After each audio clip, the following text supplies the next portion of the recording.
Jake Wipp, and today I'm going to be helping you guys possibly solve your problem on the John Deere 100 Series 125 automatic tractor.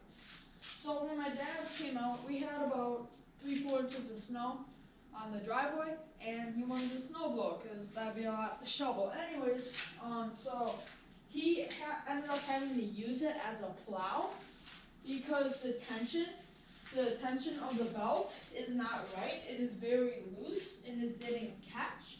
So I am going to show you guys how to adjust your tension and get your snowblower working again. Alright, so right here, it's pretty loose. So what we need to do is, it's got these like little tension things here. So on the other side, there's one of those like little tension things. I'm just going to go over there, and what we need to do is adjust that. So I'm just going to set you guys down right there. So this is what we need to adjust right here. As you can see, the belt's moving there. So we're just going to, I'm going to get some more light.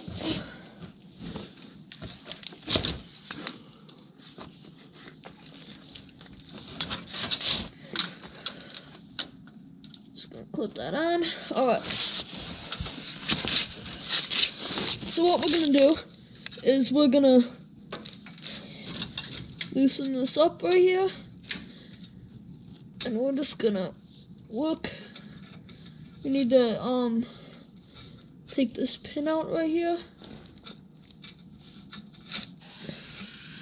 like that. Make sure you don't lose that because you will need it. And then we're just gonna pull it a few more, and I think that's good. And then you're just gonna insert your pin back into the chain and make it so it is tight.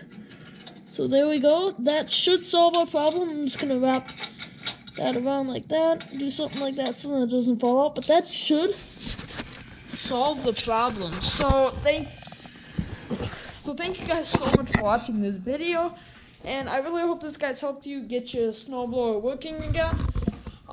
If you guys want to check out some more of our videos, there'll be links in the description. And if you guys need any more help, comment down below asking us a question. See you guys next time for another video from the Wipps Family 5. Please like and subscribe.